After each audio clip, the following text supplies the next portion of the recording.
Okay, go. Hello. I'd like to begin with a little history. Nritya Mandala Mahavihara was created out of the vision of three people, Pandit Ratnakaji Vajracharya, Helen Fox Appel, and Prajwal Ratnavajracharya.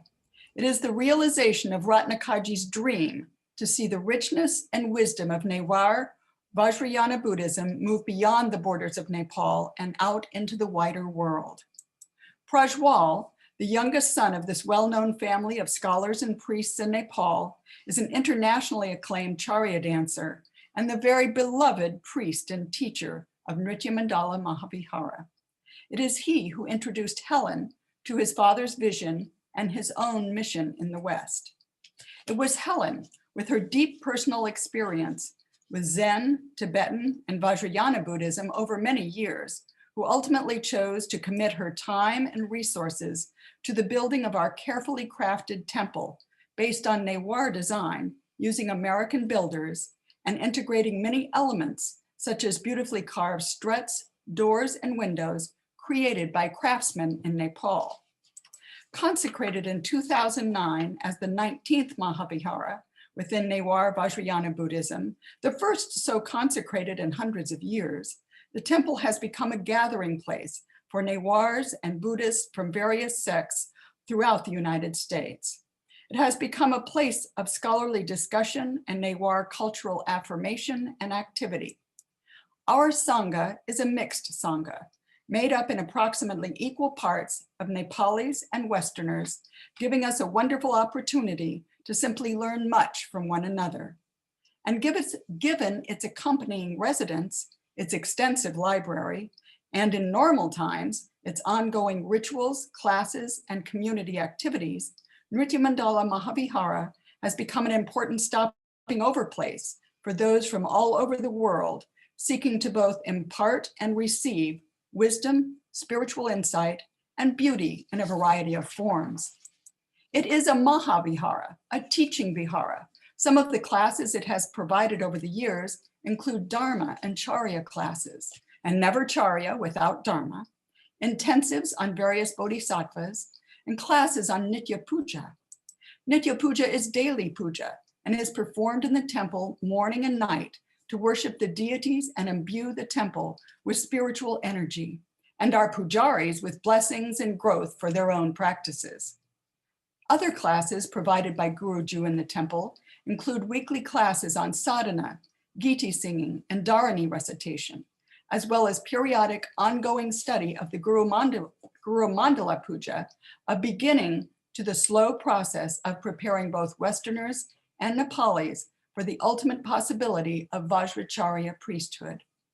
Classes by others have also been a part of the offerings through the Vihara. The study of Sanskrit, sacred mask making, the making of ritual items, Charya costumes and ornaments, even yomaris, yummy yomaris. As a Sangha, we have been blessed during the last decade with the wisdom and knowledge of numerous speakers of note from a wide range of spiritual and other areas of expertise, many of whom were featured during our season-long celebration of our 10th anniversary.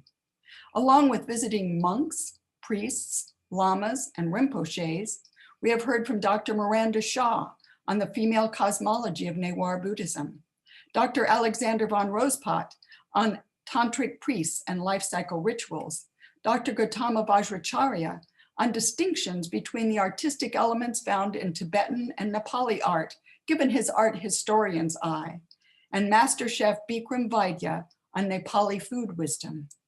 We've also heard Dr. Christoph Emmerich provide unique insight into Newar Buddhism through his careful study of the making, kinds, and use of jewelry among the Newar, and Dr. Moroj Shakya on Dharani recitation and his concern that the use of this powerful tool for healing and purification is diminishing.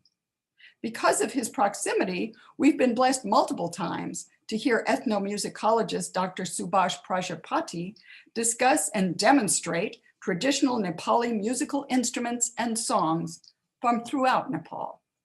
Many other wonderful speakers and teachers have come to share with us over the years. Of course, the real lifeblood of any vihara is its rituals. These have been ongoing since before the physical vihara itself was built, and their frequency and variety have increased as the Sangha and its needs have grown. Guruji performs life rituals from Macha Janko, the rice feeding ceremony, through the childhood ceremonies of Ihi, Chuda Karma, Desaviseka, Bharatayego, and others, on to Vivaha, the wedding ceremony, and ultimately the old age ceremonies of Bhima Ratahana Puja or Buddha Bhuti Janko, the 7-year, 7-month, 7-day celebration, and Deva Ratahana Puja, the 888 celebration, and on to, hopefully, someday, Maharatahana Puja, where we hope to celebrate those of us reaching 99 years. And of course, sadly, there are the death pujas, the Sibalayega Puja, and the annual Sarada Pujas. At the Vihara, we celebrate as well the whole range of purification rituals, beginning each year with the Ma Puja, the cleansing of the self, perhaps the blessing of a home with the Panchabali Puja, the Navagraha Puja, the 9-planet Puja, often used at birthdays or to resolve difficult problems, and the elaborate, important, and beautiful Homa Puja, the fire ritual for removing obstacles, and so many others to cleanse and purify and heal. In addition to these are the calendrical celebrations and pujas that build community and solidarity among the Sangha, as well as celebrating Buddhist holy days and Newar cultural traditions.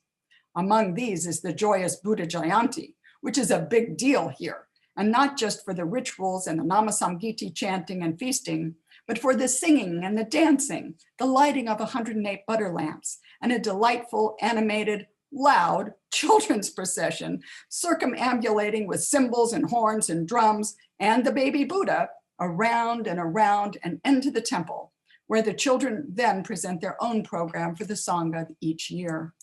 Another cultural celebration is the Sakimala Puni, where we communally create a mandala on the floor of the temple.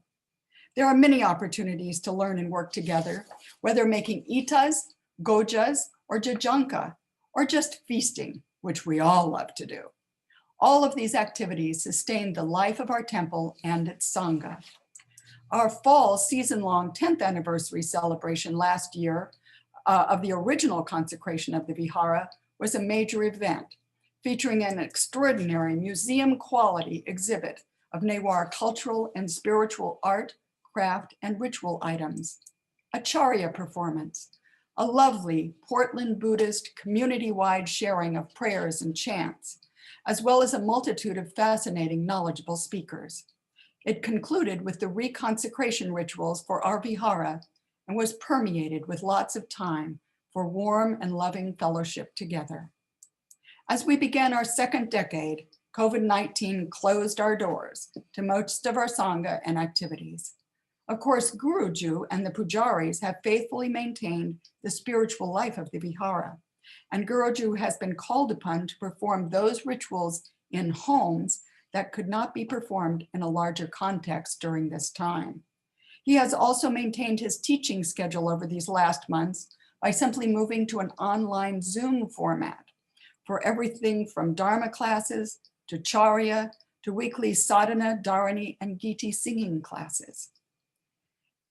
Now, as an international Sangha, we have been very lucky under his leadership to have had ongoing contact with him and the Newar Vajrayana Buddhism, so dear to us, without in any way having to compromise our health or that of our family members. As we look forward to the decade before us, a time when the temple itself can be reopened and in-person activities can resume with fellow Sangha members, as well as with those coming from afar to teach and learn, we are grateful for all we have gained during this inner time of reflection, meditation, and spiritual growth, and really look forward to a time of outer celebration and joy, a time of greeting and sharing and learning from one another again. We intend to retain what we have gained over this time, be it a greater depth in our meditation or a greater facility with Zoom. We also intend to reach out, expand, and embrace visitors and newcomers, continue activities and trainings that were previously begun, bring in additional scholars, begin new projects, grow, and move forward into this new decade and what we hope will be a way that benefits all sentient beings.